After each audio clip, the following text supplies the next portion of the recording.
nobres amigos. Eu sou o Lucas Docas e nesse vídeo de hoje aqui, estou de roupa medieval aqui, porque vamos falar de medievalismo de volta, mas estou na minha sala na beira da lareira porque tá um frio congelante aqui na nossa casinha. Puta merda, tá frio mesmo, né? Tá, tipo, deve estar perto de zero lá fora. Aqui dentro tá seus 15 graus, 14 graus, porque estamos de lareira acesa. Mas nada impede a gente colocar um casaquinho mais reforçado porque tá frio mesmo, né? Nesse vídeo, a pedido do nosso nobre amigo Jarvet, ou Jarvet, não sei qual é a pronúncia exata, vamos falar sobre armaduras para climas quentes. Eu sei que isso é um paradoxo, porque eu estou num lugar gelado para os padrões brasileiros e eu estou ouvindo falar sobre clima quente. Mas calma, vamos destrinchar o assunto porque é importante. Primeiramente, o que consideramos um clima quente no medievalismo? O medievalismo leva em consideração Europa, Oriente Médio e Norte da África. Notem, todas essas regiões são regiões de clima temperado. Com exceção de regiões lá no fundo da Escandinávia, que é clima subpolar, no geral, o medievalismo se deu em regiões de clima temperado. Um temperado quente e um temperado frio. Então, uma coisa muito importante ressaltar é que essas armaduras de clima quente, ou pensar no clima quente para armaduras, quando pensamos em medievalismo, nós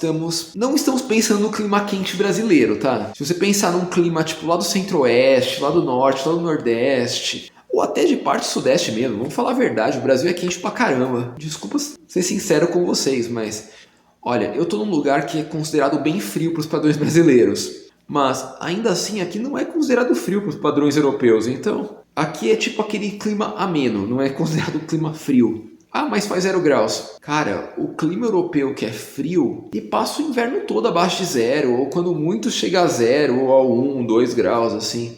O clima frio de verdade europeu é esse. Isso aqui, quando muito, é um clima ameno, né? Então, esse é o primeiro detalhe, primeiro ponto importante ressaltar. Quando pensamos em medievalismo, pensamos necessariamente em climas temperados. Podem ser temperados mais quentes, que em alguma época do ano faz mais de 30 graus com frequência, ou alguns casos chega a fazer 40 graus no sol? Sim, o que eu sei que nesse caso se torna um clima mais quente que aqui. Mas nos momentos mais frios do ano, vai ter clima parecido com o daqui. Não vai ser muito mais frio, mas também não vai ser muito mais quente que isso. Então, esse é o primeiro ponto importante para ressaltar nesse vídeo. Lógico que no final dele eu falaria um pouco mais sobre coisas não vinculadas necessariamente ao medievalismo, mas com armaduras em relação ao clima quente, que podem ser comparáveis ao clima brasileiro. Então temos esse primeiro fator. O que define um clima quente? O clima quente europeu é o clima mediterrâneo. O clima mediterrâneo é marcado por um verão muito quente, por uma meia estação mais branda, que não é tão gelada, e um inverno frio, porém não congelante. Um inverno sem neve, vamos dizer assim, frio, mas sem neve. Um bom exemplo para pensar isso é um clima tipo o das regiões de grande altitude do estado de São Paulo ou de Minas Gerais. Esse é o clima mediterrâneo. Pensa só, pensa Monte Verde, Campos do Jordão, por exemplo, ou qualquer uma daquelas cidades da Serra da Mantiqueira. Não tem neve no inverno, no verão faz calor, tem uma estação mais amena, mas que não é tão congelante. Eu falo isso porque eu conhecia a meia estação de países mediterrâneos e meia estação de países mais pro centro da Europa. E na boa, meia estação de país mais pro centro da Europa, vocês iam falar que é mais frio que o inverno que estão acostumados aqui, né? Então, é tipo isso que a gente pode imaginar. Esse é o clima quente europeu. Um verão que faz uns 30 graus no sol, uns 40 graus em dias muito específicos. À noite é um pouco mais fresquinho. No inverno faz frio, faz perto de zero, mas não chega a zero. Ou quando chega, não é normal também. Tipo aqui, talvez, também, pode ser. É que aqui, falar que não tem neve eu estaria mentindo, né? Porque tá ocorrendo uns neviscos nos últimos tempos. Mas mesmo assim, não é aquela neve de filme bonita, sabe? Que acumula e fica branca e fica bonitinha. É mais aquela neve de chuva congelada que forma aquela lama escura, sabe? Meio congelada. E aquilo não é nada bonito de se mostrar. Então eu não uso aqui como exemplo mais por isso. Mas isso já é mais típico de um clima mais moderado, já não tão quente. Mas mesmo assim, eu acho que aqui se aproxima de uma média climática mediterrânea. Então é mais ou menos isso. Esse é o clima quente europeu. Então, é um clima que no verão a pessoa vai sofrer para usar uma armadura mais pesada e um casaco, mas qualquer outra época do ano ela vai usar com facilidade. E que por coincidência o verão é época de produção agrícola e que por consequência tem menos guerras e menos lutas. Porque ninguém queria perder uma safra de comida para entrar em guerra no meio dela, né? Visto isso, com essa primeira informação, acho que já podemos concluir que qualquer época do ano que não fosse o verão, a pessoa conseguiria lutar com uma armadura convencional. mesmo nos climas quentes europeus, ou até nos climas quentes do Oriente Médio. Fora do verão, ou pelo menos se a pessoa não lutasse no sol, diretamente no sol no verão, ela provavelmente conseguiria usar alguma armadura convencional aí sem grandes dificuldades, né? Mas é lógico que o verão existia, o calor existia, não podemos negar essa realidade. E aí entra uma outra questão. Armaduras leves para climas quentes. De fato, nobre amigo Jarvet, ou Jarvet, e para todos os outros curiosos com o assunto aí, existem armaduras mais leves que outras. Nem toda armadura é uma placa pesada super reforçada com um monte de mantos e gambessons por baixo. Sim, eu chamo de gambeson e não de gibão por um motivo muito grande. Eu fui pesquisar melhor e o gibão é um formato específico de gambeson, não é qualquer gambeson que é um gibão. Mas todo gibão é um gambeson, mas assim, com incontáveis gambessons por baixo, super reforçados. Não, existem armaduras leves, com gambessons leves, com camadas de aço menores, menos couro, menos acolchoamentos. E sem armaduras mais pesadas. Existe cota de malha também. Então, por exemplo, é possível configurar uma armadura para clima quente com um gambeson mais fino, ou de um material de algodão, por exemplo, porque tinha o gambeson de algodão, o de linho e o de lã. O gambeson de lã, inevitavelmente, ia ser muito quente para um dia quente no sul da Europa. Mas um gambeson de linho, o linho ainda é mais quente que o algodão. O linho de toleira é melhor, o algodão então nem se fala. Então imagine a seguinte situação. É possível montar uma combinação de armaduras com gambessons leves, placas mais finas, menor quantidade de placas e maior uso de cota de malha. Só com isso você consegue configurar uma armadura para um clima mais quente. Outro truque muito bom para se usar para climas mais quentes, somente se tratando de sol, porque muitas vezes o clima não é tão quente assim, mas você vai no sol e o sol está fervendo. Por exemplo, aqui já aconteceu comigo de tá 14 graus, mas no sol você fica sem blusa. Se tiver sem vento e um sol forte, cara, e você estiver em movimento, fazendo exercício, você fica com calor. Mas por quê? Porque a radiação solar aquece você. Então, tá aí um truque muito grande que os próprios cruzados usavam, que eram os mantos brancos. O manto do cavaleiro tinha a função de protegê-lo do frio e da chuva normalmente. Mas, em algumas situações específicas, poderia ser um manto voltado para o calor e não para o frio. Um manto de algodão branco, para refletir sol e para absorver o suor dele e refrescá-lo. Então, sim, essa é uma outra possibilidade muito grande. Então temos a seguinte forma. Primeiramente, a ideia de que lutas no calor em si não eram tão normais quanto no frio, até pelo fator agricultura, né? Talvez não houvessem tantas guerras no frio, por isso talvez eles não se preocupassem tanto com uma armadura de calor na época. Mas um segundo fator muito importante é que você consegue montar uma combinação de armadura para o calor, ou para suportar melhor ele do que uma armadura convencional. É possível montar essas combinações. E junte a isso a ideia de que na Europa não se vê clima tropical que nem no Brasil.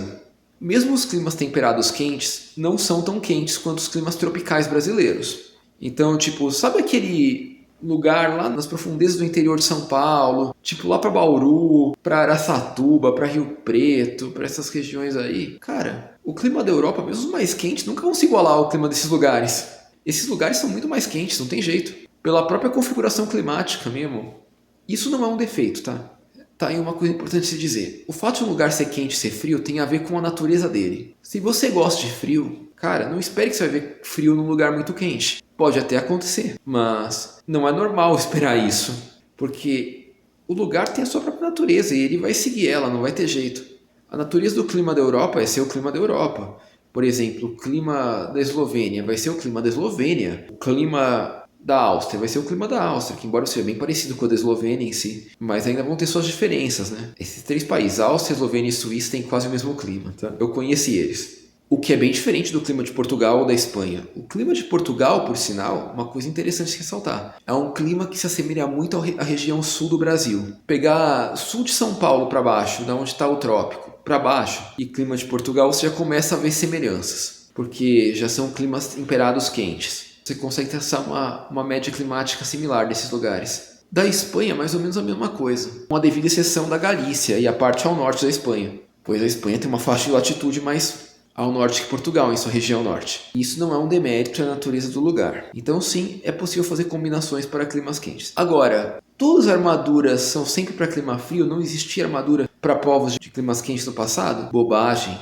Temos a Ásia para provar isso. Temos os povos do Oriente Médio, mas no Oriente Médio já saindo um pouco do contexto medievalista. Não tanto ali de Jerusalém ou da costa do Mediterrâneo, mas lá do sul da Península Arábica. Temos povos da Índia, da China, da África mesmo. E uma grande característica das armaduras desses povos é que eles não faziam placas sólidas para poder lidar com o calor, porque, vamos ser sinceros, eu não sei quais armaduras vocês já chegaram a usar na vida, mas com base em tudo que eu já usei, eu sei que uma cota de malha ventila muito melhor do que qualquer armadura de placa. E o grande lance para calor e lidar com temperaturas mais altas é ventilação. Por exemplo, uma armadura de ferro mais vazada para poder entrar ar, uma camada acolchoada mais vazada para poder circular ar pelo seu corpo. E basicamente isso resumia as armaduras desses povos: facilidade de circulação de ar para arrefecimento. Porque a lógica é a mesma de um radiador, né? Você soa porque você é um radiador quando está no calor. E você precisa de vento para o vento captar seu suor e te refrescar. A armadura vai ter que seguir essa lógica também, porque é a lógica comum de uma armadura indiana, tecidos com maior porosidade para o ar tocar você, camadas de metal que passam ar, peças espaçadas para que o ar possa circular entre elas quando a armadura de placa sólida. Então, basicamente é essa maneira que eles lidavam. E, na boa, esse método é funcional para o Brasil também. Pois acreditem, embora o Brasil seja quente, o Brasil tem muitas variações de calor e de não tanto calor ao longo dele. Então, por exemplo, pegar a região norte e nordeste, cara, ali você não vai conhecer o não calor praticamente. A menos que você vá lá para o topo do Monte Roraima no norte, ou para alguma daquelas regiões de altitude da Chapada Diamantina na Bahia, cara, a chance de você ver temperaturas um pouco mais amenas são muito baixas. Mas existe a faixa centro-sul, assim, tipo Goiás, Mato Grosso do Sul, parte do Mato Grosso, Minas Gerais, boa parte de São Paulo, Espírito Santo e Rio de Janeiro, parte até da Bahia, que está mais centro-sul assim, onde você consegue ver temperaturas mais amenas. E aí é quente? Mas não é o mesmo calor da faixa próxima do Equador ali. E aí você pega o calor dessa região e não é um calor similar ao calor da faixa abaixo do trópico em São Paulo, ou das regiões de altitude acima do trópico em São Paulo, em Minas e no Rio de Janeiro. Já são calores diferentes. Então, lógico, cada armadura vai ter que lidar com uma realidade diferente. Agora, uma coisa é certa: é possível se adaptar à sua realidade, com uma armadura boa para ela. Então, por favor, não sejam os doidos que vão querer lutar embaixo do sol de 40 graus com uma placa e um gambeson grosso que nem o meu. Olha, meu gambeson nem é tão grosso assim, mas ele é relativamente grosso. Ele já esquenta pra caramba. Lógico que eu tô numa temperatura aqui bem gelada e por isso eu tô de boa com ele. Mas não sejam os doidos de querer usar uma coisa dessas e uma placa de ferro por cima no clima de 40 graus. É possível adaptar a armadura ao clima. Mas não vai ser realista, europeu, medieval, não sei das quantas. Vocês não estão na Europa. A recriação histórica é legal? É muito legal. Mas se usem do conhecimento do que ela permite a vocês. Tanto no sentido de, minha região tem até o inverno mais tranquilo para usar armadura, mas no verão não vou usar jeito nenhum. Não use no verão, use no inverno. Ou no verão, use uma coisa mais adaptada ao verão. Minha região permite. Beleza? Minha região não permite jeito nenhum. Use a mais adaptada. Porque, na boa, sair usando coisas que vão te dar sobreaquecimento num lugar muito quente vai fazer mal para sua saúde. Realista histórico ou não. Seja realista com si mesmo antes de ser realista histórico. É um neomedievalismo? Mas é melhor ser neomedievalista admitindo que do que tentar forjar um medievalismo falso que só vai te prejudicar. Obrigado, meus amigos, e até a próxima.